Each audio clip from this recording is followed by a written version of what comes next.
2025년 12월 29일 월요일 매일 성경 묵상을 시작하겠습니다. 오늘 하나님의 말씀은 미가서 7장 18절로 20절의 말씀입니다. 미가 7장 18절로 20절의 말씀입니다. 주와 같은 신이 어디 있으리이까? 주께서는 죄악과 그 기업에 남은 자의 허물을 사유하시며 인애를 기뻐하심으로 진노를 오래 품지 아니하시나이다. 다시 우리를 불쌍히 여기셔서 우리의 죄악을 발로 밟으시고 우리의 모든 죄를 깊은 바다에 던지시리이다. 주께서 옛적에 우리 조상들에게 맹세하신 대로 야곱에게 성실을 베푸시며 아브라함에게 인애를 더하시리이다. 아멘. 미가서의 마지막이 되는 7장의 시작은 재앙이로다 나여라는 표현으로 시작합니다. 그런데 여기에서 재앙이라는 말의 원뜻은 슬퍼하다라는 말로 지금 미가는 전쟁이나 질병과 같은 재앙을 만났다는 말이 아니라 어떤 것에 슬픔을 느끼고 있다는 말이고 그 슬픔을 재앙이라고도 표현할 정도이니 아주 큰 슬픔에 빠지는 어려움을 만났다는 것입니다. 그렇다면 어떤 어려움인가? 1절 보면 포도송이가 없고 무화과가 없기 때문이고 또 그 열매는 왜 없는가? 2절에 경건한 사람과 정직한 사람이 이 세상에 없어졌기 때문입니다. 즉 미가는 이 시대에 경건하고 정직한 사람이 없어서 그 경건과 정직의 열매가 이 세상에 없으니 그것의 슬픔을 겪는 중입니다. 그런데 2절에 경건한 자와 정직한 자가 없을 뿐인데 어떤 세상으로 이어지는가? 5절에 보면 너희는 이웃을 믿지 말며 친구를 의지하지 말며 내 품에 누운 여인에게라도 내 입의 문을 지킬지어다. 즉 내 주변, 내게 속한 사람이라고 생각하는 그 존재까지도 경건과 정직이 사라져 말 그대로 나 말고는 모두를 의심하고 두려워해야 하는 세상으로 이어지게 되었습니다. 그러니 우리가 말씀을 통해서 가장 먼저 기억해야 하는 것은 나의 경건과 정직의 삶이 세상 속에 큰 영향을 주지 않는 것 같지만 결국 내 주변에서 내 이웃으로, 내 이웃에서 내 친구로, 내 친구에서 내 가족으로 결국 나를 향하여 경건과 정직의 문제가 점점 가까워지고 있다는 것을 기억하라는 것입니다. 우리는 경건과 정직에 대해서 생각보다 경각심이 부족합니다.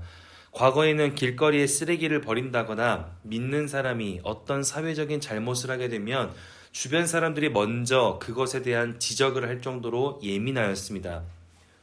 그렇게 어린아이들은 동네 어른들을 무서워하고 훈육받는 것이 아주 당연했습니다. 그러다 보니 믿는 사람들 역시 대외적으로 당당하지 못한 모습에는 부끄러움을 스스로 느끼기도 했습니다. 하지만 그것에 부끄러움을 느끼지 못하고 점점 경건과 정직에 대한 그 반응이 사라진 결과 내가 외면했던 그 경건과 정직의 문제가 이제는 내 자녀의 모습이 되었습니다. 즉 경건과 정직은 나와 무관한 것이 아니라 반드시 나를 향해 돌아온다는 것을 기억해야 합니다. 미가서는 오늘 그것을 우리에게 강조하며 그것이 없는 세상에 대한 슬픔을 먼저 보여주고 있습니다. 그러나 미가는 결국 오늘 읽었던 본문의 말씀처럼 18절에 주와 같은 신이 어디 있으리이까? 주께서는 죄악과 그 기업에 남은 자의 허물을 사유하시며 인애를 기뻐하심으로 그렇게 진노를 오래 품지 아니하시나이다. 그리고 20절에 주께서 옛적에 우리 조상들에게 맹세하신 대로 야곱에게 성실을 베푸시며 아브라함에게 인애를 더하시리이다. 즉 하나님의 인애를 바라보기 시작하고 7절 말씀에도 보면 오직 나는 여호와를 우러러보며 나를 구원하시는 하나님을 바라보겠다는 결단을 거듭 마지막 7장에 소개하고 있는 것입니다. 그러니 미가 선지자는 내 주변마저 소망할 것이 없고 의지할 것이 없는 이때에도 무엇을 하는가? 하나님의 인애를 바라보았다라는 것입니다. 그렇다면 인애는 무엇입니까?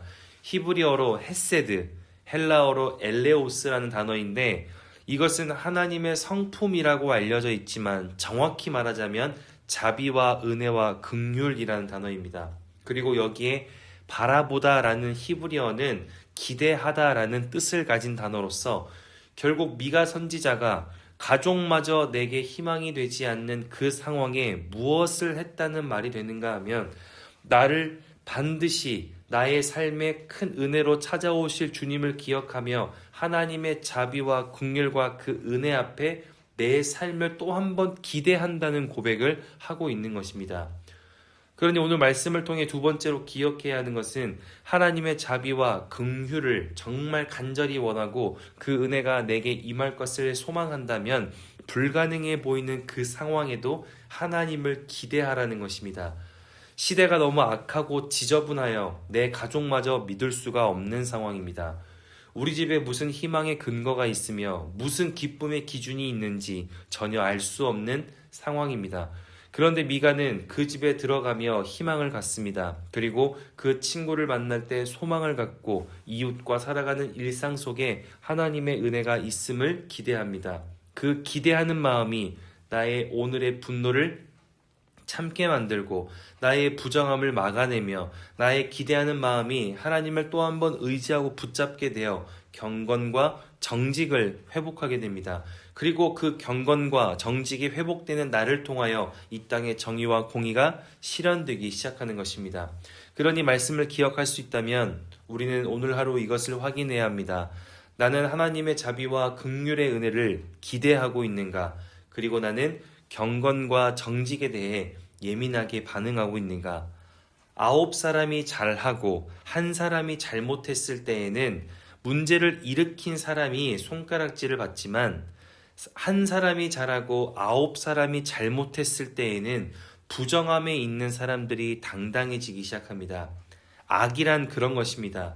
악은 모일수록 더 큰 힘을 발휘하지만 경건과 정직은 당장의 어떤 힘을 발휘하지 못할 때가 있습니다. 그러나 경건과 정직은 하나님이 주목하시고 하나님이 사랑하시기에 영원할 수 있는 힘이 그 안에 있습니다. 그러나 세상 사람들은 당장의 능력과 존중이 있는 그 악을 사랑하기에 하나님을 외면하기 시작하고 결국 나 역시 경건과 정직을 조금씩 잃어버리며 완전히 잊어버리게 되어 그렇게 내 자녀에게도 경건과 정직을 가르칠 수 없는 그렇게 힘든 시대가 되어버린 것입니다. 그러나 여전히 하나님의 자비와 긍휼이 우리의 인생에 놓여져 있고 그 은혜가 오늘도 임할 것을 믿습니다. 분명히 그 자비와 긍휼과 그 은혜로 사는 사람들이 있고 그것으로 기뻐하며 그것으로 힘을 내고 또 하나님의 은혜를 받을 만한 삶을 포기하지 않으며 끝까지 그러한 믿음의 삶을 만들어내고 지켜내는 사람들이 있습니다. 그리고 그 하나님의 사람들을 통하여 이 시대는 경건과 정직이 무엇인지를 잊지 않고 하나님의 자비와 긍휼과 은혜를 그렇게 잃어버리지 않는 곳에 하나님의 뜻이 온전히 세워질 줄을 믿습니다. 그러니 오늘 하루 이 말씀을 기억하며 기대할 수 없는 삶의 상황 속에서도 하나님의 자비와 긍휼로 내 삶을 기대할 수 있기를 바랍니다. 포기하지 않고 외면하지 않고 하나님이 사랑하시는 경건과 정직을 지켜낼 수 있길 바랍니다.